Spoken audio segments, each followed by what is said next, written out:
কুন্তি তৃণমূলে মকরাকৃতি কুন্তল বলে ওই কুন্তি তৃণমূলে।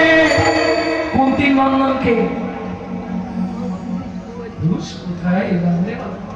কুন্তি নন্দন মানে কর্ণ, সেটা না বলে কান বলছে না, কর্ণ, কর্ণ পুরোপুরি বলছে না। এই হলো কথা বলি সাহিত্য। কুন্তির নন্দন বলে মকরাকৃতি কুন্তল। কুন্তি নন্দন কর্ণ, কর্ণ বলে মকরাকৃতি। মকর মাছ চেনেন তো? মকর মাছ। তাহলে যে ভগবান, তার কানেরটা মাছের কেন? এই তো মজা। এখন মা যশোদা কৃষ্ণকে একাদশী করতে দিত না। গোপালের একটু গাড্ডু গুড্ডু থাকলে ভালো লাগবে, ও না খেলে না কষ্ট পাবে। কি আজ একাদশী, কিন্তু তোর জন্য আমি রান্না করেছি, ভাত খেয়ে নে তুই। আমি তোর বাবা করবো, তোকে করতে হবে না। ঠিক আছে, দিয়ে যাও। কৃষ্ণ তো খাবে না, একাদশীতে অন্ন খাওয়া পাপ।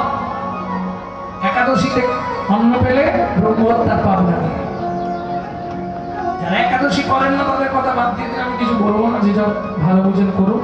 তবে একাদশী মাস, মানুষ হয়ে যদি একাদশী না করে সে পশুর সমান।